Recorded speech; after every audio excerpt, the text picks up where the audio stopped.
Ukay ganda ng gising ko sa umaga. Sa pagmulat ng aking dalawang mata, ikaw agad ang nakikita.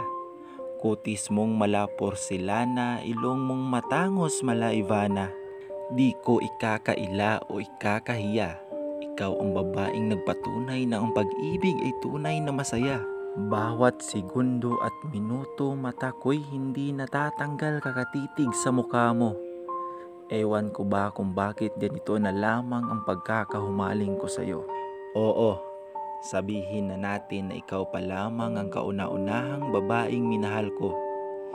Minsan tinatanong ko ang sarili ko, di naman ako kasing gwapo ni Coco o kasing galing kumanta kagaya ni Darin Espanto. Bakit ikaw ay nababaliw sa isang katulad ko? Naalala ko pa nga noong niyaya kitang manood ng aking laro. Larong basketball kung saan saang baryo. Sinamahan mo nga ako. Ang hindi ko lang alam ay dalawa pala tayong mababangko. Pero ayos lang, magkatabi naman tayo. Lumipas ang mga minuto nang biglang ipapasok na ako sa gitna ng laro. Nang bigla ka na lamang nag-cheer sa'kin at sumigaw ng go baby ko, habang nagtatawanan ang mga manonood ng mga tao. Iniisip ko na lamang na tinatawanan nila ako dahil mukha ko'y parang si Paquito at jowa ko naman ay parang si Catherine Bernardo.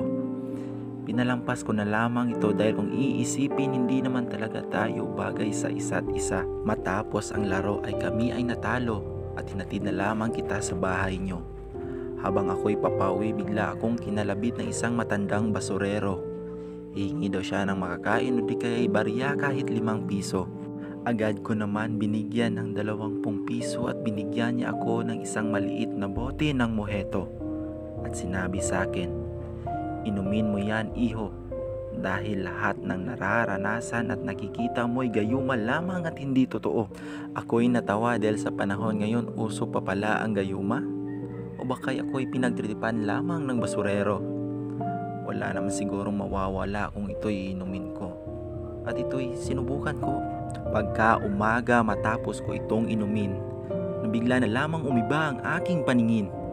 Dali-dali kitang pinuntahan sa inyo, na ikaw ay aking nakita, hindi ko alam kung ako ba'y naengkanto o nadiwata.